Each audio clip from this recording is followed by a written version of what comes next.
Hi, everyone. Welcome to Citizen Digital, an ITIF web series where I speak with experts in the United States and around the world to explore how digital technology can improve citizen and customer experience. My name is Eric Egan. I'm the Policy Fellow for Digital Government at ITIF. And joining me today is Chris Neff, Vice President of Sales Enablement at Tyler Technologies, a software provider for public sector clients in the United States. Chris, thanks for joining. Thanks, Eric. It's great to be here. So I thought before we jump into the conversation, some of the questions I have, maybe just a minute or two on about yourself and how you found yourself, how you kind of came to work in this space. Sure. My background's actually in consumer marketing. I came from the Coca-Cola company, and prior to that with MCI, and I focused on brand management and consumer marketing. And I sometimes like to say I survived the cola wars and the long distance wars. And in 2000, I was invited to come to NIC, which was acquired by Tyler a couple of years ago. But I was brought to NIC to really bring a branding sensibility to what was then nascent e-government, and have been working in various functions through strategic communications, marketing, engaging users, selling now for 23 years. Wow. Yeah. So you'll be able to, I'm curious for kind of our opening standard question on this web series, kind of given your background in the private sector. But so I'm curious if you can walk us through kind of your definition of citizen or customer experience with government, and the role, particularly as a digital kind of focus in this show, and the role you feel digital technology plays in that experience. Sure. And a lot of your guests, Eric, have talked about it in different flavors. And I think I have a similar view, but it's really to the point. I believe that the citizen experience is enabling a constituent to get in, find the information they need, take care of their business, and get out and get on with their day. We've conducted thousands of interviews, focus groups, and surveys with citizens around the country for going on 2 decades now. I have never, and I don't use absolutes a lot, I have never encountered a citizen who said, I like to just spend time on government websites looking around. I'm on a journey of discovery and I've got time to kill. It just doesn't happen. It is an entirely transactional experience. So the focus of that experience is guide the citizen to where they need to go as efficiently as possible, provide them with those steps like a concierge would of how to get the work done, be very clear about what the output is, and then let them go, confirm the work, and they're off to the races. That's our point of view of what the citizen experience should be. Government websites aren't Instagram. So I know Tyler Technologies works with a lot of really government clients at every level, federal, state, local, across the U.S. Are there any specific examples you could share? Regarding the kind of work some of these agencies are doing and the digital initiatives that they might be engaged in that really focus on enhancing customer experience specifically? Absolutely. Tyler's got 18,000 installations, so I'll spare you going through all 18,000. That probably will run us a bit long. But let me give you a few, one of which is in West Virginia, which is pioneering the use of digital vehicle titles, the process of actually securing and confirming the ownership of a car. And the challenge with that is it's primarily a paper-based solution, and you have dealers, you have the government, and you have the buyers and sellers. So the citizens who are caught up in a process that historically has taken weeks or sometimes months. There were instances in the news toward the end of last year where a well-known digital vehicle seller could not produce titles to cars, and people could not actually claim ownership of vehicles because the process was so challenging. West Virginia has solved that problem with a very capable subcontractor that we work with. And so now we're able, on an end-to-end basis, within a matter of days, secure a digital title that then could be transferred to any state in the country. So gone are the days of a citizen waiting to know if do they own a car or not? Do they have the title for something that they purchased? It can be validated by the state of West Virginia and then can be approved and used in any state. So it's going to turn into this national vehicle titling clearinghouse that, we're hearing car dealers want it, buyers want it, sellers want it. banks want it. It's an exciting solution. So that's one example. Another example that it's really straightforward is how we're using one-stops, whether it is to help businesses establish themselves, continue to operate, grow, and being able to consolidate all the requirements of dozens of different agencies so that you're filling out one online form. You're not being asked the same question 15 different times. The information and the requirements are centralized. You're being guided through that process with very easy user-based solutions. And then you're on your way. And I mean, these are two examples from the business community, but there are hundreds from citizens as well, where we are taking what were previously either onerous or broken processes or things that just simply didn't work really well offline, and we're moving them online. A case in Maine that we've had this service for 20 plus years. The process of registering your vehicle in the state of Maine is a two-step process. You have to do it with the state, and you also have to pay an excise tax with your municipality. That often involved a full day of driving pieces of paper and cutting checks at different offices. We're able to just combine those two into two screens, 5 minutes. You're paid, you're done, you've moved on with your day. You hit on this earlier as well, in terms of Tyler's work on kind of performing citizen and customer research for a long time now. I'm curious. So what do those efforts look like in terms of, how did you engage members of the public? What was the kind of process there? Sure. Well, we do it big and small because it's important that, my point of view is research is always happening. Whether you are commissioning a national study, running focus groups in a single market or regionally, or you're conducting side-by-side user testing with a solution that's either brand new or you've innovated it and you want to, as Jen Palka said on one of your previous episodes, you want to go outside the building to actually get a real user's input, not a proxy user, not someone who's still within government and kind of has that inside baseball perspective, but someone who's coming at it clean and cold and sitting there and watching them, asking them, what are you doing? Why did you do that? Why did this prompt cause you to think this way? Is there a word or a phrase that would help make this clearer? Could you use live help right here? Could you use a glossary to understand, or could you use breadcrumbs to see what the process is? Our perspective at Tyler is there's always something to be learned by talking to people who are consuming the services. And just as much as there's something to be learned by the business decision makers and leaders and those folks who are in the government trenches who are provisioning those services based upon the statutes and the requirements. We try to help bridge the gap between those two. So to answer your question in a somewhat long-winded way, we're doing everything from big national surveys all the way down to, we've got a new service rolling out next week in Iowa, and we need to get some eyes on it to understand what are the potential challenges here. Yeah, you hit on a few things that resonate in my own experiences, working with government clients. And I think one of the challenges when I was, on the vendor side and working with was, even though there's a lot of, especially in the private sector, but a lot of folks understand the value of user research, and as you say, getting outside the building and actually engaging in who truly the users are of government digital services. But it at least in my experience, it was still not as common, like true user research, as you would want it to be in the public sector. Mm-hmm. Were there ways that you could kind of convince or work with your clients to incorporate this important step? Either, you mentioned kind of national surveys and, different ways that you're going about this. Was part of it kind of already having that information and bringing it maybe on an existing initiative or existing project?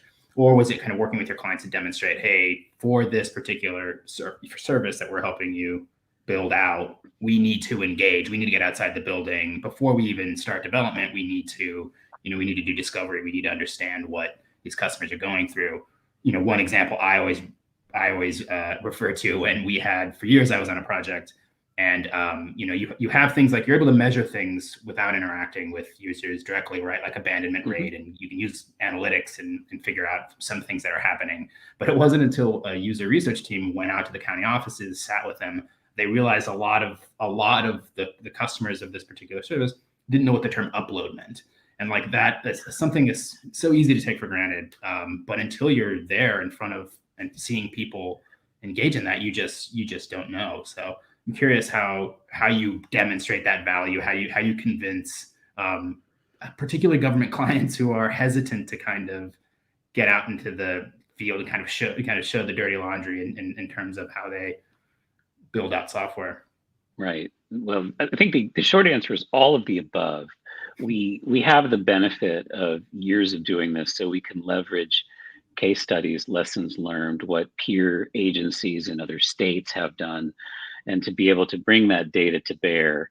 So in some instances, it may not be absolutely necessary to go, as we're saying, outside the building, because there's a preponderance of evidence of, this is the same service that's launched in 14 other states, and here's what we've learned, and let's be sure that we implement those.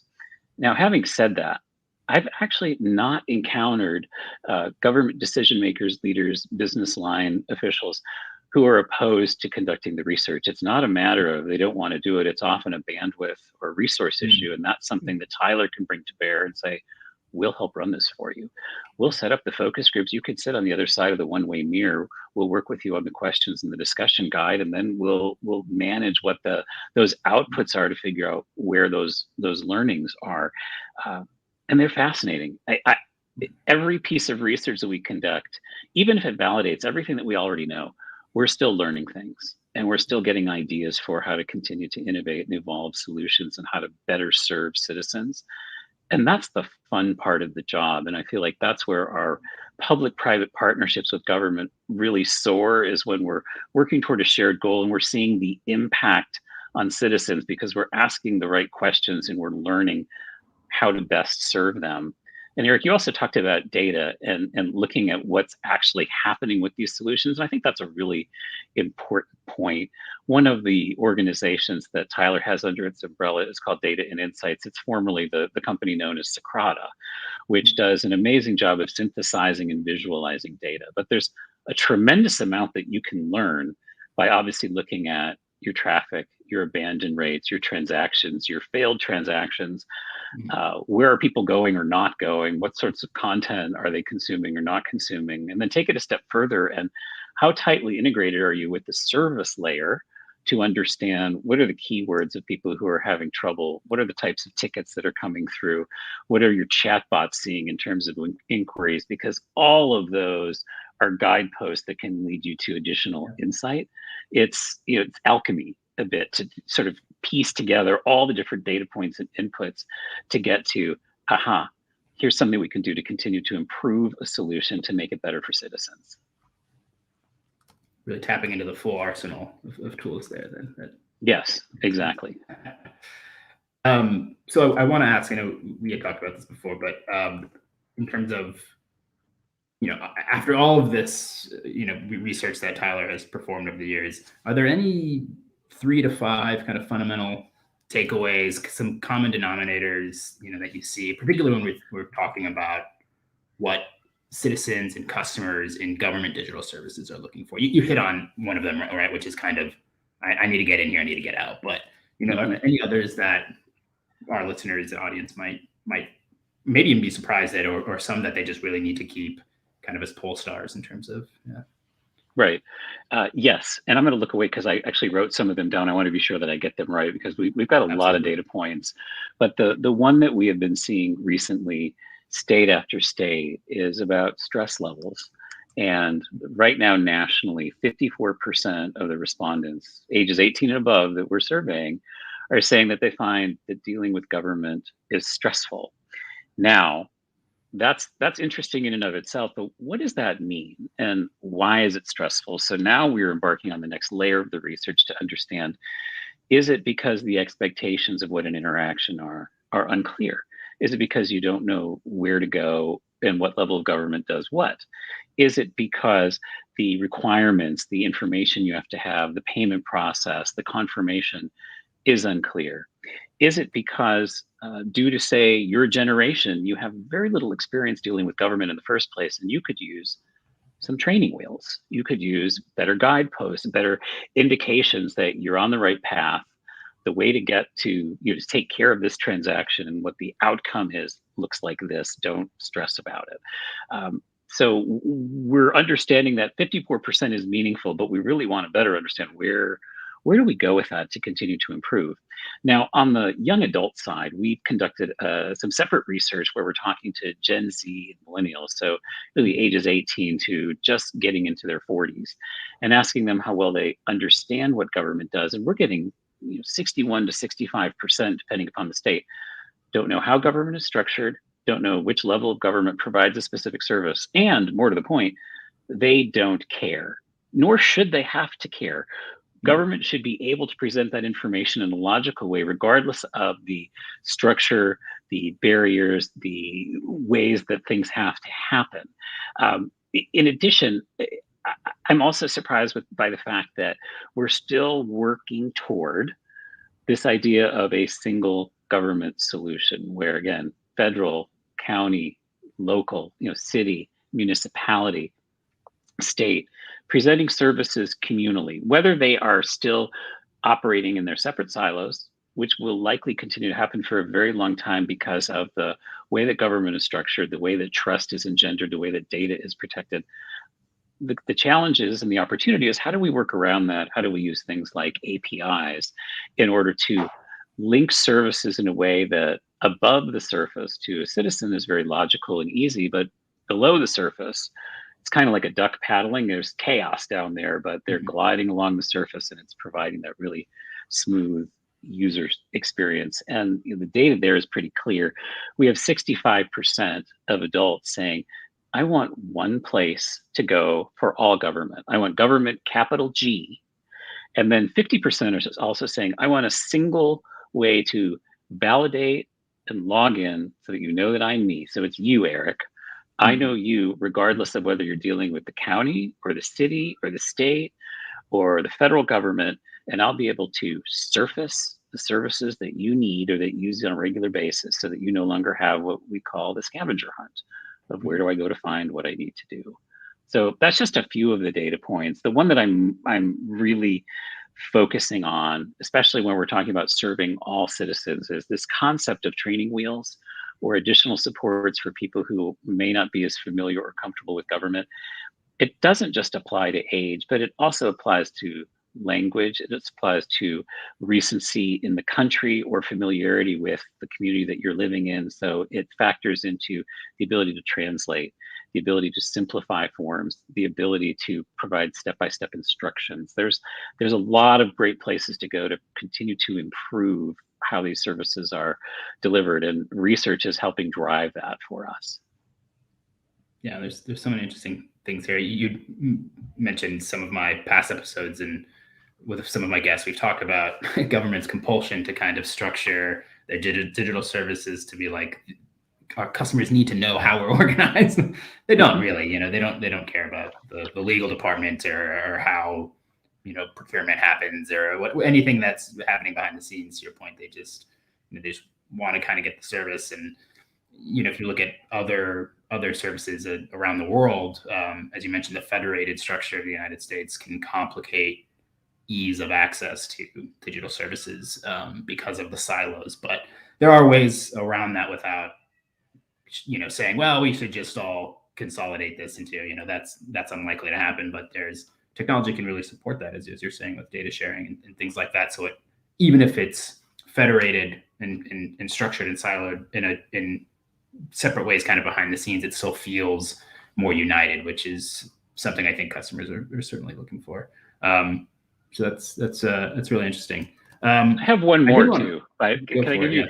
Yes. And it's not necessarily a data point, but it's something that we've been reading about and we're thinking, seriously about into the future. I'm reading this amazing book called Smart Brevity by the guys, some of the leaders at Axios, and the title says it all. But they're talking all about just this preponderance of words and content in the world versus our ability as citizens and as consumers to consume it, to be interested in it, to take advantage of it. And the data points that at the very front of the book, they're saying it takes 26 seconds for someone to read a piece of content. No matter what the length is, they're going to stop at about 26 seconds or less. People give websites roughly 15 seconds max before they take action, usually abandon, and 17 milliseconds from the time you're exposed to a website or piece of content that your brain says either I like this or I don't like this. And so when you think about some of the opportunities that government has, where we're dealing with statutes that in many instances are decades or centuries old, and we're dealing with forms that maybe were created eons ago, that may or may not be asking for information that is no longer relevant, or where entire policies are posted on a website when it's just not necessary. I think there's going to be a great reckoning of how do we streamline content? How do we continue to cut down what is out there so that we, again, if you want people to get in, get out, get on with their lives, they're not going to read a treatise on how to renew their driver's license. They'd like 3 steps in a credit card field. Yeah. So true. Again, as I mentioned, one of my previous guests had worked on, or at least around gov.uk, and that the government digital service there in the UK has been really thoughtful in terms of how they've designed the website, which some people have called basic and kind of overly simple, but that is by design. It's not flashy. It's minimal word.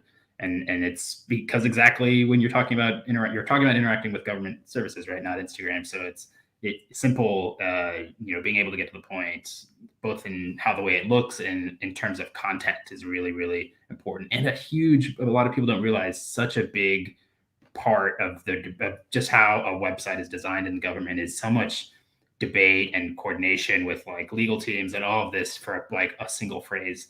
And so I'm happy to see that it's trending towards can we work to this into a way where it's simpler and it's not having to just kind of cover ourselves so that everything is on the page. So, we're not sued or that we, that kind of thing.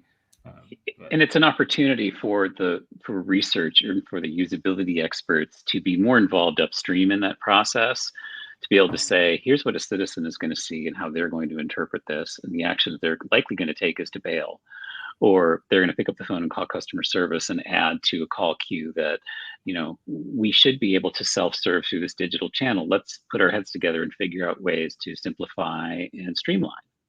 Yeah, very true. So I know we only have a few minutes left. So, I did want to ask you, so Tyler is obviously well-versed in public sector procurement. It's an experience I myself am well-versed in. Do you see any opportunities to kind of improve or modernize what's notoriously a burdensome process, not just at the federal level, but, for me working primarily at the state level, also very burdensome, especially as, government agencies are looking to adopt kind of agile methods. They're looking to develop faster and do things quicker so that they can respond faster to customer needs and deliver software products that are better and faster. Any opportunities for improvement there? There are definitely opportunities, and the future is already happening. And we can be thankful to a consortium of companies, including Tyler, as well as NASPO, the state purchasing or procurement organization that is really leveraging cooperative contracting. And in particular, there are cooperative contracts through their Value Point operation that are focused on the citizen digital experience, where you can leverage an existing procurement that a lead state has already gone out to competitive bid for, and you can sign a participating addendum and be able to negotiate with a list of pre-approved vendors. Tyler is one of them for several of those categories, where you can get website solutions, you can get online services, payment processing, citizen engagement tools, data and insights, so that you can analyze what's going on with your performance.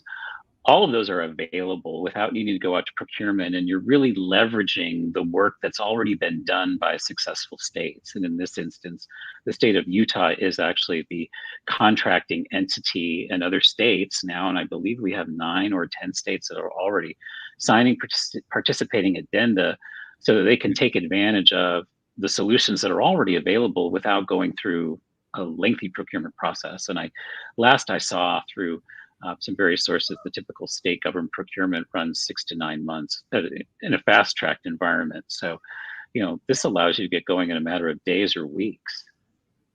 That's very good. Yeah. Okay, final question. maybe a happy note or optimistic note, but okay if it's not. But in terms of what excites you about, what's out there, digital experiences in government service delivery moving forward, generative AI, anything there, or maybe it's keeping things simple. What excites you or makes you nervous or concerns you moving forward? I'm excited about a bunch of things. One of which is that I feel like government gets a bad rap that's entirely undeserved with how they are managing digital government. And I put on my consumer hat and I think about when I was at Coca-Cola, we had hundreds or thousands of competitors in the beverage space. The opportunity, the total addressable market was massive, but our share of the business was often very small. Government share of government transactions and transacting is 100%. It is a massive lift.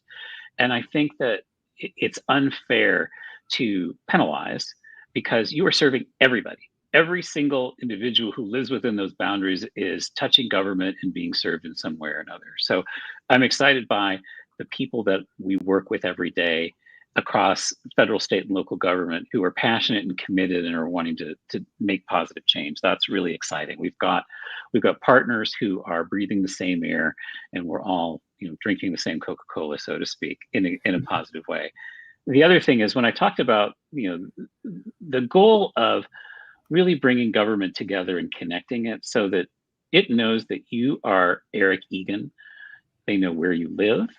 They know what services you've consumed and are able to surface those to you. They're able to be predictive based upon life events. So let's say that there's a birth or a death or you're relocating. They're able to push information out to you. So here's the things that you need to take care of. I get excited about that. I also get excited when I look at, for example, Tyler's perspective on combining federal, state, and local government, because we have thousands of systems of record and we have all of this data, but it's not necessarily tied together to serve you, Eric, in the one Eric environment. So what opportunities do we have in the future to be able to, again, leverage APIs, not combining all the data? That's not what we're looking at. But what we're looking at is to be able to bridge some of these gaps so that key information can be shared so that services can be predictive and they can be more positive and easy. And again, eliminate the scavenger hunt, eliminate what I'd say it looks like spaghetti being thrown against the wall. Mm-hmm. When you think about, and I know you've relocated several times in your life, we've determined that relocating involves sometimes up to 18 to 25 discrete steps to reestablish your life in a new community, often touching 4 to 6 different government entities, 3 levels of government. That's a whole lot to take on where you're still unpacking boxes and trying to figure out which end is up. How can we present that so that you, Eric, are at the center of it and everything that you need is being pushed to you? I get really excited about that. I think it's much closer in a lot of communities. Like the state of South Carolina is at the forefront of that right now. Colorado is right behind them. We're really excited to be able to deliver that true citizen-centric experience. And again, it'll be baby steps. We're big fans of pilots as opposed to the massive grand unveiling. When it's iterative, you can continue to test and improve, add. Those are some of the things that they don't keep me up at night, but they help me go to bed because I know good things are happening the next day. Yeah, that's an environment that would certainly make this Eric happier to interact with others. So. Well, all right. I think that's all the time we have for this episode. I want to thank Chris again for joining us. And for our audience, don't forget to subscribe to ITF on YouTube for other great videos in technology policy. And of course, stay tuned for more episodes of Citizen Digital. Bye now.